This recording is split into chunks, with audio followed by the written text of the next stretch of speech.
Hi, my name is Darren Joseph from HEJ.Tax. We're the team that seeks to demystify the sometimes confusing world of international tax. And today I'm in Jakarta, Indonesia, a member of a larger practice called Moores Roland here in the Asia Pacific. And twice a year, we get together as partners from across 18 countries, 40 offices. I'm the chair of the tax working group, and it's an amazing opportunity to get together with my fellow international tax practitioners and share information on emerging trends in the international tax space.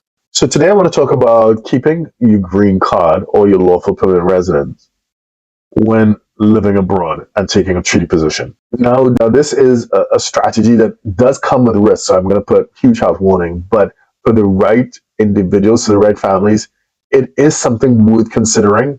And we're talking about with your preferred tax advisors and your preferred immigration lawyer as well. And here's why. We've seen so many families, they move to the US, whether it be for an immigration play or to expand the business or to have access to the United States for business, for family reasons, whatever.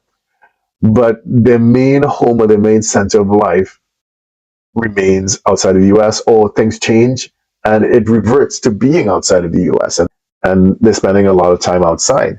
And the tax burden, which comes with being a US taxpayer, is of concern, but they're not ready to relinquish the green card. Why? Because of the immigration advantages it confers. So there is a way to take a treaty position. So we file your return as a non-resident. We file a Form 8883 in which we declare that treaty position.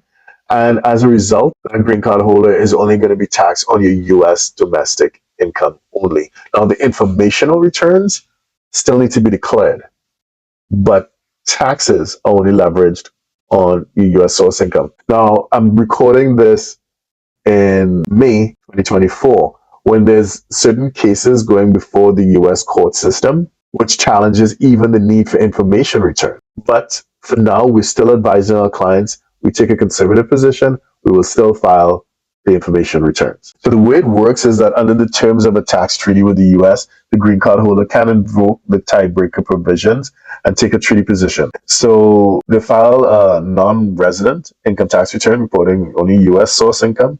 However, as mentioned before, it is possible that the CBP or Customs and Border Protection may learn about the green card holder's treaty position, claiming foreign residence as a center of vital interest. However, even though this is an immigration concern, it does have tax implications because the green card holder may be deemed to have given up their green card upon filing that 1040 NR and 8833.